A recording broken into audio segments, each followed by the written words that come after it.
Hello everyone and welcome to Abundantly Minimal. My name is Sarah and I create videos helping people live their best life with less. I'm excited to be back for a decluttering video today after taking a month off just for some rest and relaxation, and I'm thrilled to be back. I have so many fun video ideas coming up that you'll be seeing over the next few months related to decluttering as well as simple and intentional living. So today we're actually starting a new series. This is 15 items to declutter during the month of July, and in the upcoming months, I will continue doing one of these lists at the beginning of the month. Some of the items are seasonal, related to specific needs of that month. Other ideas are perhaps items that you might have forgotten about, or just little reminders to help yourself have a simpler, more intentional life and declutter some of the stuff that doesn't add as much value. So it will be a range of ideas, not necessarily in any particular order, but 15 every month that you can count on. And you can use that as a simple way to help yourself declutter gradually and make sure you're maintaining your space. So I'm thrilled to be presenting the first one.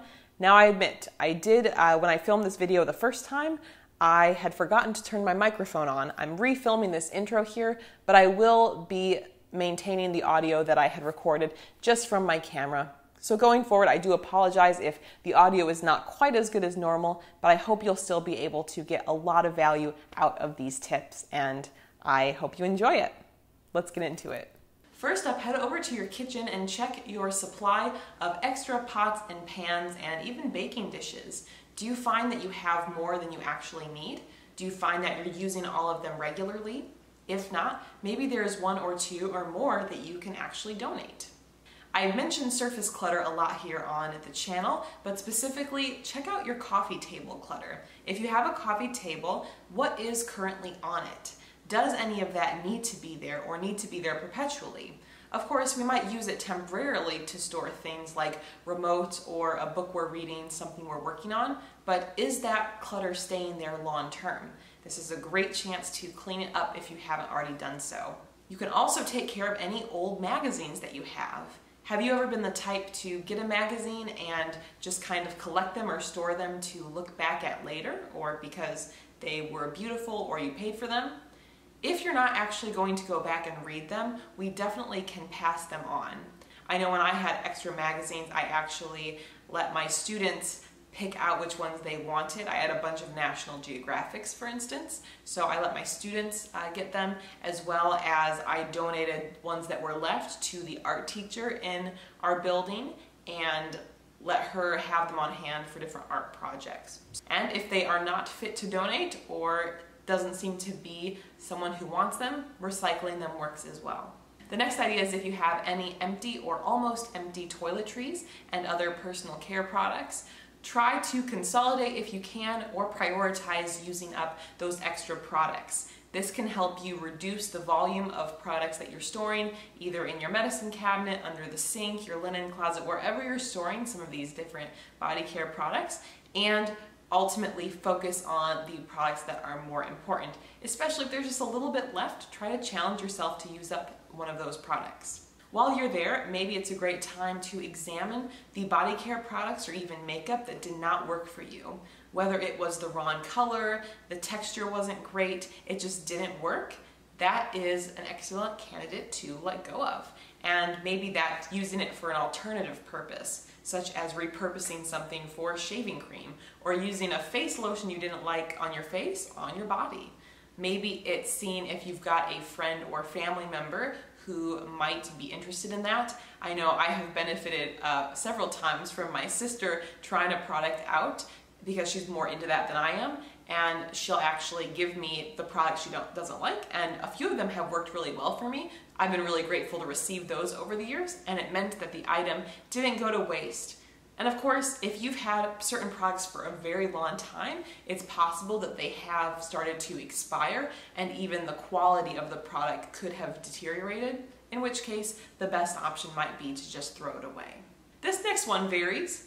If you have stockpiled items, it could be wise to use up some of those items. Now, if you are in many of the countries in the world that handled the coronavirus situation very effectively, which many did, you're probably moving past a lot of those restrictions and maybe can work through some of your supplies.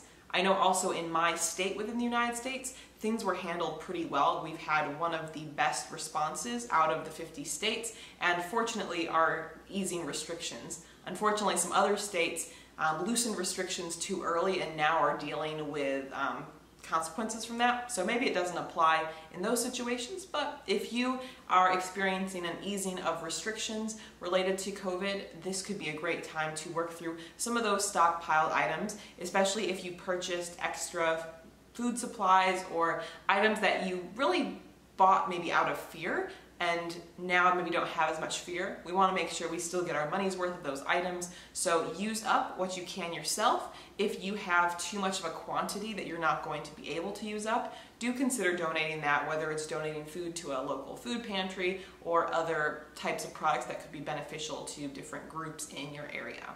If you still have clothing with tags, what are you waiting for? Why is it still there? Why does it still have the tag on it? If you're going to keep it, let's wear it. Why not put it to the test and actually try it out? Use it, eliminate that financial guilt, or consider selling it if you haven't. Well, I personally have not really sold clothing. I typically buy my clothing secondhand.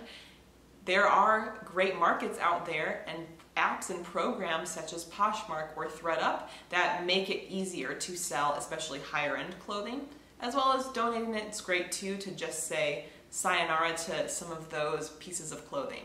Well, we're talking about clothing. Do you have any shoes or accessories such as handbags or purses that really only have one outfit that they work for? In my opinion, I want all the elements of my wardrobe to be things that I can mix and match with each other, or even if I can't mix and match them, maybe it's just something I wear around the house, that it's super comfy and something I love to wear and feel great in. Those are the things I'm looking for. And because of that, I have purposely chosen not to keep pieces or use purses and shoes that I can only wear with one or two certain outfits.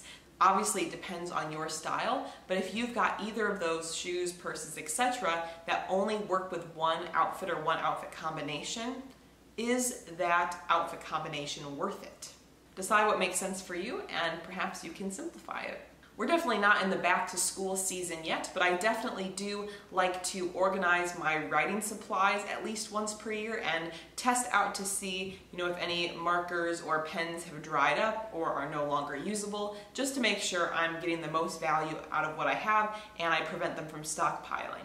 This is also something that's pretty mindless, so you could definitely do it while you are listening to a podcast or watching a favorite show of yours. If you have extra printed photos or duplicate printed photos, ask yourself if you are actually using them. If they have really just been in storage this whole time and you don't really have anyone who would like those photos to give them to, they could be disposed of. Back in the day, it was much more common for people to order printed photos and get duplicate versions even. I know my family often would get the duplicates and give it to grandparents, but the reality is that if we're not using them, maybe they don't need to exist and be taking up space. If you did order duplicates of photos, and most photos have a duplicate, your photos likely are taking up double the space they need to, and it would take you twice as long to go through things if you chose to keep them.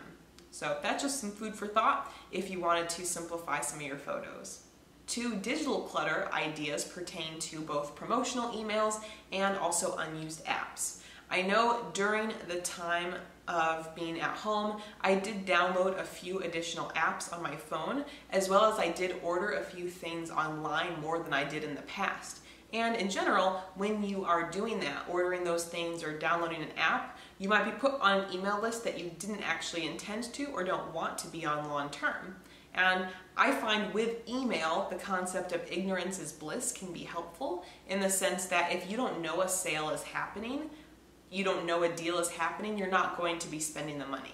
Hitting unsubscribe at the bottom of that message is going to make a big difference. And it's something that actually you can accomplish a lot in a fairly short period of time. So I encourage you, if you haven't gone through your emails recently or even your apps, to go through and delete some of those extra ones. Related to the shipping, if you've also been ordering more items, you might have some extra packaging around your home, whether it's extra cardboard boxes, extra packing supplies, whatever the case is, these can definitely take up a lot of space, but if you don't have a clear use planned for them, it's probably best to let them go.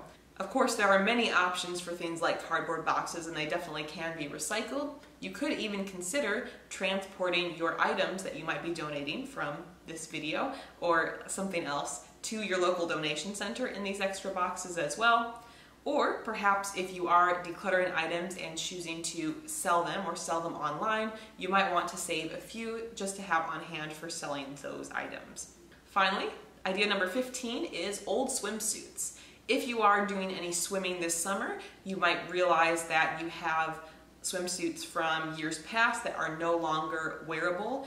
I know when I was a kid and swimming a lot, the swimsuits would definitely seem to wear out a little bit each season. Now that I'm an adult, and also because I purchased a higher quality swimsuit and also don't swim as much, I find that I can wear the same swimsuit for multiple years and it's still fine. But take a look at your selection. I think sometimes also our society pushes people to buy a new swimsuit every year, even if their old swimsuit's not necessarily a problem. So really think about that too before you consider making those new purchases. That wraps up my 15 ideas for July. However, if you do want more decluttering ideas, I do have a list actually of 250 ideas that you can find. I will have it linked below. It's called Declutter Day by Day. It's both a list of 250 ideas to declutter, as well as a decluttering planner, as well as some decluttering challenges. So it's really got a lot of value, especially if you're at the beginning of your decluttering journey. Thank you so much for watching this video. It is so fun to be back here on YouTube after my break, and I can't wait to continue providing value with some new decluttering videos and simple living videos that you'll see very soon. Thank you so much. We'll see you next time. Bye.